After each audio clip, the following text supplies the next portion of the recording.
masyadong boring? Ha, ha, ha, ha! Baka gusto mo subukan.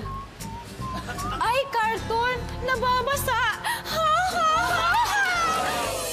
Buong hapong naging abala ang toy makers ng magkabilang bahay. Basta creativity, medyo kulang sila eh. Lagyan na ng mga gamit niya, Jusera. Isipin kung ano. Okay, nice one. Nahirapan ba kayong gumawa? A little hard, pero we're getting there na po, kuya. Kailangan nyo ring mag-isip ng magandang pangalan para sa inyong toy line at sa bawat laruan. Okay. Toy line, okay. Okay?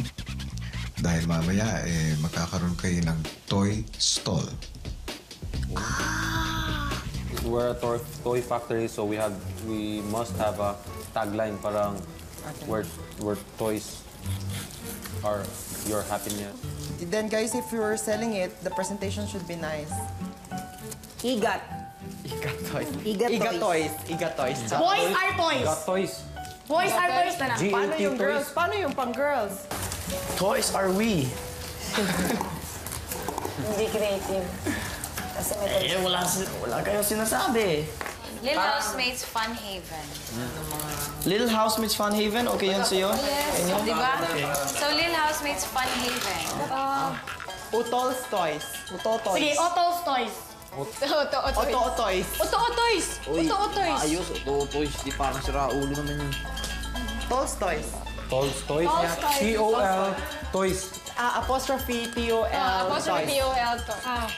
Toys. Toys. Sa pagpasok ng gabi, patapos na rin ang mga housemates sa paggawa ng kanilang mga laruan.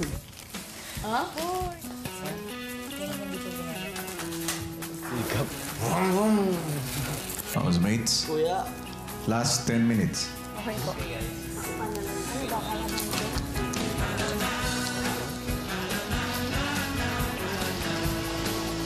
Yeah. We're there? Sana nila sa likod. Housemate, Ay, bigla din. time is up. Ibaba na ang mga kagamitan. Lipit na kayo. Mula sa nagawang laruan ay mamimili ang bawat bahay ng top 5 toys na pagpipilian ng mga hurado.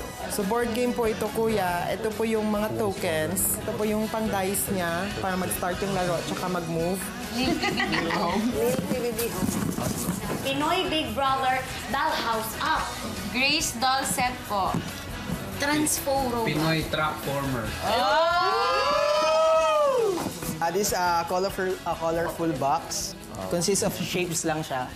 Baseball bat. Where pitcher. Oh. You can actually hit. Down. Okay. Down. Okay. PBB puzzle up. Kuya, itong akin ay isang caterpillar. PBB portable table football. Ilang sandali pa ay pinagharap na ang toy makers na magkabilang bahay. Sino judge natin? Housemates, para sa inyong weekly task na Skilling Bee, ito ang inyong ika-4 na pagtutunggali kung saan susubukin ang inyong creativity. Bawat bahay ay bibida ang 5 pambatong laruan nila. Pagkatapos ay bibigyan naman ni Kuya ng pagkakataon ang kabilang bahay na magkomento sa laruan ng kalaban. Hello! Magandang gabi at magandang araw sa inyong lahat. Ito ang Toss Toys. Ang Toss board game para sa lahat.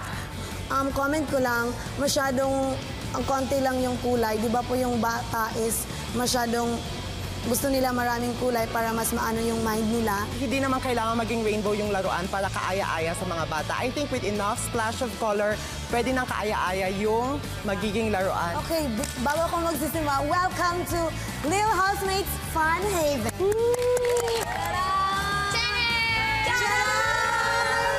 Welcome to Little PBB Home. Isang main comment ko sa kanila is marami na tayong nakitang bahay-bahayan na binibenta sa market. Hindi talaga complete yung pagkalagay sa bahay, pagkaano sa bahay. So I think mas marami pang parts ng bahay na marami ding matututunan yung mga bata, katulad ng garage. Hindi na po kailangan ang garage kasi wala namang sasakyan dito. Hi! This is Grace Housemate the doll. Her name is Grace because she brings grace and beauty. Pabibit-bit ba yan ng mga bata? Mami! Mami! Ay, ang bigat, Mami! And you don't have to carry the doll around because she's not for walking, she's for accessorizing. Oh my God!